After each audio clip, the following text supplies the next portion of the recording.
Buenos días, Game Dev.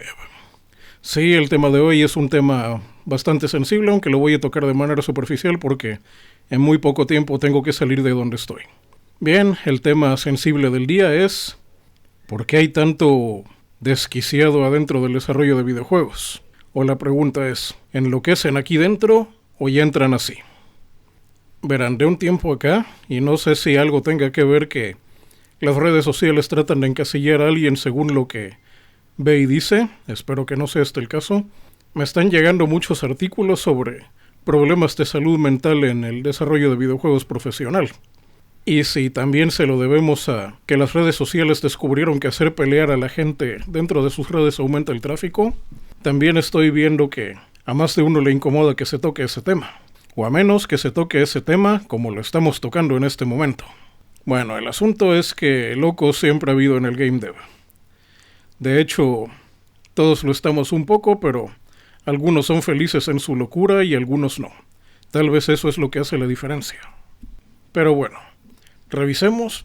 Tengo que hacer un especial sobre cómo se manejan las cuestiones. Vamos a ver, voy a tener que ajustar la alarma Ícaro. Listo. Sí, estaba hablando que tengo que hacer un especial sobre cuestiones de salud mental en el desarrollo de videojuegos. Llamarle salud mental no suena tan divertido. Pero como vi en un tweet sobre una noticia antigua que dice que a la gente políticamente correcta le encanta cambiar el uso de las palabras. Entonces, en el caso de problemas de salud mental, cada cierto tiempo se cambian las palabras para designar esos trastornos, porque dicen que los términos que se utilizan son burlas hirientes. Pero ¿saben qué es lo que pasa cada que los bienpensantes cambian el uso de una palabra por otra? Que la nueva palabra, con el tiempo y la costumbre, se vuelve insulto también. Y basta con mencionar una foto de un viejo diario español de principios del siglo XX. Si el periódico, estamos diciendo eso de que la palabra que al principio es de uso muy serio con el tiempo se utiliza después como burla. Decía el titular, aproximadamente 20% de los subnormales son mongólicos. Dejo un espacio para que se carcajeen. Sí, pensar que en ese tiempo esa terminología era terminología perfectamente seria utilizada por los médicos. Al paso del tiempo se convirtió en tono de burla. Bueno, pero concentrémonos en los videojuegos, que gente con problemas tenemos todos, pero unos lo llevamos de una manera mucho más funcional. Bien, si bien es cierto que no hay que estar del todo cuerdo para meterse en una aventura a la que no estamos nada seguros de que vamos a poder salir bien librados, y que es posible estar años y años sin ver ningún progreso aparente, al menos ningún progreso rentable, también es cierto que de un tiempo acá parece haber más problemas que antes. Vamos a dejar los pocos casos excepcionales que ocurrieron antes de la profesionalización del desarrollo de videojuegos. O como me gusta llamarlo más bien el padroteo. Sí, soy lo suficientemente viejo para recordar la época en la que no existía el concepto de entrar a la industria. En esa época, si querías hacer videojuegos, los hacías tú con tus propios medios, y después te las arreglabas para que la gente jugara tu juego. No como ahora que hay un lugar a donde puedes ir a buscar trabajo y tienes que brincar dentro de varios aros de fuego para que apenas te admitan entrar. Ya no digamos que seas bueno estando ahí adentro. Bien, tal vez la primera vez que oí de quejas de lo mucho que sufrían los que hacían juegos fue cuando EA, conocida entonces como Electronic Arts, empezó a contratar desarrolladores en masa y a ponerlos a trabajar como empleados de oficina promedio. Creo que de esto ya había hablado en el audio con más dislikes de modo protegido que he sacado hasta ahora, que es el del Crunch Time. Al parecer, el desarrollador de juegos típico o la gente que le interesa eso tiene tanto deseo de hacer juegos que está dispuesto a aguantar bastante maltrato por parte de un empleador. Y la gente que contrata a este tipo de gente lo sabe y los explota. O al menos eso es lo que prefiero creer. ¿Qué demonios creí que había configurado la alarma Ícaro? Había puesto otra alarma por error, pero ya el ajuste. Bueno, las quejas no eran muy diferentes a las del crunch time, de gente que no le dan todo el dinero que quiere para darse los lujos en las ciudades más caras de Estados Unidos, al tiempo que hace sus porquerías injugables y se las publican. Sin embargo, cuando llegó el Kickstarter y demás sistemas de crowdfunding, parecía que todo eso se iba a acabar y estos librepensadores de los videojuegos al fin iban a poder hacer sus obras locas que todo el mundo aclamaría. Sin embargo, también se dio el mismo fenómeno. Al parecer, el recibir dinero de gente que quiere que hagas algo es bastante estresante. Bueno, debe ser bastante estresante recibir una gran cantidad de dinero de otra persona y estar obligado a cumplir lo que tú decías. Razón por la cual no he hecho todavía un crowdfunding yo mismo. Porque recuerden, los críticos más grandes de la habilidad de un programador de videojuegos no son gente que sabe de programación o cómo se hacen los juegos. Son los propios gamers. Ellos están acostumbrados a jugar los mejores juegos y van a comparar lo que tú hagas con ellos. Y dato al margen, los gamers tienen una idea demasiado buena de la habilidad de los programadores de videojuegos. Ellos dicen, sí, es muy fácil adaptar tal o cual característica al juego. Sí, lo es. Ellos creen eso porque sobreestiman la capacidad de estos programadores que hicieron ese juego. Ya no digamos de la capacidad de los artistas para hacer assets. Es hasta que no intentas hacer tu propia animación con tus propios medios que te das cuenta de lo tardado que es y la cantidad de gente que necesitas contratar para hacer un corto de unos pocos minutos. Tengo que hablar un día un especial sobre animación y videojuegos y cierta declaración interesante que hizo un personaje llamado el tío Gamboín hace mucho tiempo, que ahora que tenemos el internet sabemos que es un personaje basado en Mr. Rogers, que Mr. Rogers también es conocido en internet como el Hannibal bueno, o el gemelo bueno de Hannibal Lecter. Tienen que verlo para saber de lo que estoy hablando. Bien, estábamos con el crowdfunding y cómo se desesperan. Hay un cuento latinoamericano que dice que unos granjeros, no voy a decir juntaron dinero, sino que juntaron suficiente voluntad para pedir un préstamo para un tractor. Cuando les dieron al préstamo, se fueron a festejar de que les habían dado el préstamo y se gastaron la mayor parte del dinero y no compraron el tractor.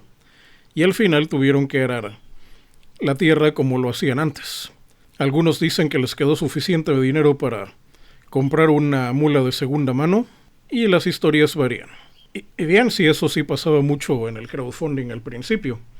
La gente se gastaba el dinero porque manejar dinero no es tan fácil como la gente cree. Es muy común que la gente confunda ingresos con ganancias y solo porque le entra mucho dinero al negocio crea que les está yendo bien cuando la inmensa mayoría de eso se lo van a llevar los impuestos y la propia operación del negocio. Por eso es bueno contratar gente que sepa de negocios y de preferencia tenerlos en su oficina aparte para que no los molesten. Ya saben cómo hay que separar a cierto tipo de especialidades. Como dicen, a ese animal hay que darle de comer aparte. Bueno, quitando a la gente irresponsable con el dinero y los que no eran lo suficientemente buenos para cumplir lo que habían prometido, tenemos otro tipo de fenómeno. Supe de alguien que había... este no era de videojuegos, creo que era algo de libros o alguna cosa así, que consiguió el dinero para publicar sus libros, los logró escribir, lo editó y ya cuando los tenía listos para mandarlos a la gente que le habían patrocinado, tuvo un ataque de locura y empezó a quemar sus propios libros. Obviamente desatando la ira de toda la gente que invirtió en él y exigiéndole el regreso del dinero. No supe en qué acabó esa historia, pero ese tipo de cosas son bastante comunes en ambientes del crowdfunding. Lo mismo pasa con los videojuegos. Lo cierto es que también se oyen muchas historias de programadores independientes que enloquecen. Aunque después de haber visto los juegos que hacen, o juegos entre comillas, este tipo de gente se entiende por qué. Sí, los walking simulators le dieron muy mala fama al desarrollo indie. Para la gente que no está muy al pendiente de los videojuegos, un walking simulator o simulador de caminata es un videojuego que no tiene más reto que el caminar de un punto a otro y crear una ambientación que el autor considera que es profunda y envolvente para el jugador. Puede ser algo verdaderamente estúpido como caminar por el desierto o estar sentado en una barca que ni siquiera puedes controlar. dos ejemplos de juegos que me tocó ver de ese estilo. También me tocó ver una cosa muy extraña que parecía una especie de psicodelia mezclada con... ya saben, eso que te pasa cuando mezclas esas bebidas de lata alargada con cierto tipo de confitería. Bueno, sobre todo si no estoy hablando... Bueno, creo que ese chiste no muchos lo saben y los que lo saben... creo que no voy a hacer referencia otra vez al podcast de Vuelta a la Casilla 1. Bueno, realmente ya cuando ves la clase de juegos que sacaban estas gentes te das cuenta de ello. Tal vez el juego relativamente jugable cuyo antecedente tenemos que su desarrollador tuvo problemas mentales serios fue el de Owlboy. El juego no estaba tan malo, suponiendo que estuviéramos ante un juego del primer PlayStation. No era 3D, pero al menos tenía sprites relativamente bien trabajados. Revisen la historia de Owlboy. Creo que de todos los que se vuelven locos haciendo videojuegos por su cuenta es el que más juego entregó a cambio de su estabilidad mental. Pero, ¿por qué enloquece la gente que se mete esto de programación de videojuegos? Vamos a ver. Tal vez sea bueno hablar de la pirámide de Maslow. Y una vez me tocó ver creo que ya lo había mencionado al artista que mencioné en el audio de Troleo Jiribilloso y de Alto Riesgo, que él dijo que la pirámide de Maslow debería de estar al revés. Y creo que buena parte de la locura de la gente dedicada a cosas creativas tiene que ver con que ponen al revés la pirámide de Maslow. Bueno, no fue nada más Maslow, sino otro también, pero pues el otro es el Luigi de la pirámide de Maslow. Todos se acuerdan de Maslow, pero no del otro. Bien, voy a hablar rápidamente de la pirámide de Maslow, porque eso merece un episodio especial aparte. Se dice que las necesidades de una persona están en forma de pirámide. En las partes más bajas están las necesidades más básicas. Tal vez la más básica sea sobrevivir, y por sobrevivir me refiero que algo esté amenazando tu existencia de manera inmediata. Por ejemplo, ser perseguido por una bestia en la selva. Ese es el escalón más bajo de la pirámide de Maslow. Después de eso vienen las necesidades como por ejemplo comer y refugiarse. Después de eso las necesidades se van volviendo cada vez más superfluas entre comillas. Vamos a ver, de las que me recuerdo sin consultar en internet porque ahorita no tengo mucho tiempo. Empezamos con la seguridad física básica, refugio, comida, compañía, sentirse querido por su comunidad, ser famoso y al final eso que algunos llaman trascender. Que algunos lo traducen como simplemente tener hijos y otros como volverse famosos por los siglos de los siglos. Amén. Algo así como lo que hacían los faraones. Algo sabían los faraones sobre pirámides, pero no creo que de la pirámide de Maslow. Lo interesante de la pirámide de Maslow es que las necesidades aparecen, las necesidades de un escalón se vuelven presentes, cuando las necesidades del escalón anterior han sido fulfilled, llenadas. Por ejemplo, cuando alguien lo está persiguiendo un león en la selva, aunque no haya comido, en ese momento se le va a quitar el hambre del miedo. Si ese mismo personaje ya logró escapar del león y está oculto en las ramas, de pronto le va a dar hambre y va a tener que buscar comida. Ya que encontró suficiente comida en los árboles, va a buscar un lugar donde poder mantenerse, y así va a ir subiendo. Y en lo que encuentra el lugar mantenerse no le importa lo que el resto de la tribu piense de él. Ya cuando encuentre un refugio dentro de la tribu, ahí sí se va a preocupar por quedar bien con ellos. Y ya que se empieza a quedar bien con ellos, se empieza a preocupar por otras cosas ya más sociales, y así va subiendo hasta que, en el último nivel, o ya para llegar a la punta de la pirámide, teniendo todas sus necesidades mortales cubiertas, se siente mal porque no es lo suficientemente famoso para el universo. Bien, el problema de cuando ponemos la pirámide de Maslow al revés es que, por ejemplo, nos preocupamos demasiado por... vamos a poner ejemplos más cercanos a lo que quienes oyen este audio podrían estar viviendo. Digamos que alguien está más preocupado por encontrar pareja en un momento en el que sus necesidades vitales más urgentes están en cuestión. Por ejemplo, alguien que no tiene suficiente dinero ahorrado para garantizar su propia subsistencia en términos a corto y mediano plazo. Si estamos en ese punto, al que está en ese punto, va a tener una especie de contradicciones donde no entiende por qué todo el mundo alrededor de él se empieza a volver más y más catastrófico. Hasta el momento en que el hambre lo domina y ya no le importa realmente lo que le importaba antes. En el caso de la gente dedicada a lo artístico, tenemos que el ego es una cosa muy grande y al mismo tiempo muy frágil, y ellos buscan un reconocimiento social cuando la inmensa mayoría de ellos ni siquiera pueden alcanzar el mínimo de subsistencia. Y no estamos hablando simplemente de artistas mediocres que Pareto nos dice que son la inmensa mayoría. Inclusive grandes artistas famosos, los mejores pintores de todos los tiempos pasaron por lo mismo. Se dice, por ejemplo, que Pablo Picasso, cuyas pinturas actualmente valen varios millones, pasó por inviernos tan crudos que tuvo que quemar varias de sus propias pinturas en la chimenea para poder calentarse. Y sí, Picasso consiguió la fama que todos los artistas que creen que por no saber dibujar, creen que Picasso no sabía dibujar cuando es todo lo contrario. Dibujaba así a propósito y la gente lo entendía. No como los artistas de ahora que sí, abstractos de ahora que sí. No lees la tarjeta junto al cuadro, no sabes qué es lo que estás viendo. Bueno, eso de poner la pirámide de Maslow al revés causa bastantes conflictos. 7:50, queda foco para grabar. Y no sé cuál es el término porque no es defensa, pero hay una cierta regla que dice que cuando estás tirándole a cierto grupo que se podría volver en contra tuya, también tienes que embarrarte tú mismo para que no te vean como alguien que se burla demasiado de ellos. Este asunto de la pirámide de Maslow me trae tal vez de todos los troleos y las cosas que me puedan decir en internet, solo hay una que sí me pone a reflexionar, y que a quienes le aconsejo que la usen en mi contra, la usen conmigo continuamente para motivarme a programar. En un comentario hace poco alguien dijo: llevo siguiéndote desde principios de mi educación superior y todavía no veo un demo jugable tuyo.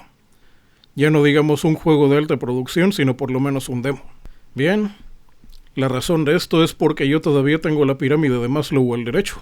Hasta ahora la única contribución al mundo que he hecho hasta ahora es la página de ensamblador, asm86.wordpress.com, que hasta ahora le ha servido a estudiantes de ingeniería que ven superficialmente esa materia y gente sin que hacer que entra ahí para pasar un buen rato con las notas aunque no les interese la programación. Bien, yo todavía tengo la pirámide de Maslow al derecho. En los momentos cuando empezaba, de hecho hay una fecha fatídica del 13 de agosto del 2003. Bueno, no fatídica, es algo que prometí entregar en esa fecha y casi 20 años después no lo he entregado. Sí, ya sé lo que me van a decir los quinceañeros, que en ese año que ellos todavía no nacían. Aquí me encantaría lanzar un discurso como el de Zeratul o el discurso típico de los protos, cuando les dice que son muy viejos. Vamos a ver si recuerdo uno. Hay una escena de StarCraft donde Fénix se está quejando de que ya no las batallas que Fénix se está quejando de que no le gustan las operaciones encubiertas y prefieren las grandes batallas de sus tiempos. Raynor le dice: pareces un viejo cansado, Fénix.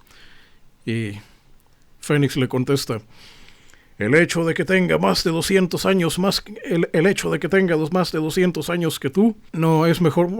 Tengo que revisar buena frase, pero decía algo así, que el hecho de que sea varios cientos de años más viejo que él no significa que lo debe de ver como alguien viejo, que aún puede, como dicen, competir con los mejores. Bueno, estábamos en la pirámide de Maslow. La mayor parte del tiempo me la he pasado en los niveles más bajos de la pirámide de Maslow.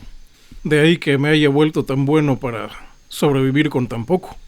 Y tal vez la parte donde empieza el cambio de la seguridad física a las preocupaciones sociales es tal vez la parte más emocionante de todas, pero como esto es de programación, trato de mantener esas cosas muy alejadas de aquí. Y ahora que la pienso, a partir de ese punto mi pirámide de Maslow se voltea al grado de parecer una especie de reloj de arena. Aunque aquí, creo que ya se me está acabando el tiempo y ya estoy empezando a entrar en el modo para convivir con normis. Bueno, pero hay unos escalones de la pirámide de Maslow que es mejor pasar aplicando las enseñanzas budistas. Ahora que pienso, mucho de lo que se enseña en el budismo es que mientras más necesidades tienes, más sufres, y la pirámide de Maslow trata precisamente de cómo las necesidades van apareciendo al momento que las necesidades más primordiales se van cumpliendo. se van satisfaciendo. Momento para reflexionar en mi propia locura. Como decía, sin tele y sin cerveza Homero pierde la cabeza.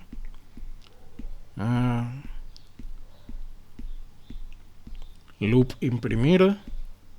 Creo que de esto de la locura no estamos completamente librados todos. Pero dicen que la inmensa mayoría de los locos, si no es que todos, no aceptan que lo están. Así que aceptar de que nuestra salud está en riesgo, nuestra salud mental está en riesgo cuando estamos en esto de los videojuegos, es una conciencia bastante sana para evitar problemas más grandes. Algo así como el que está explorando la naturaleza sabe que en cualquier momento puede ser presa de algún depredador grande, o tan pequeño como un mosquito que lo infecte de malaria. Todavía me quedan 3 minutos muy buenos. ¿Cómo lo podría...? Bueno, la pregunta es, ¿de dónde salen tantos locos?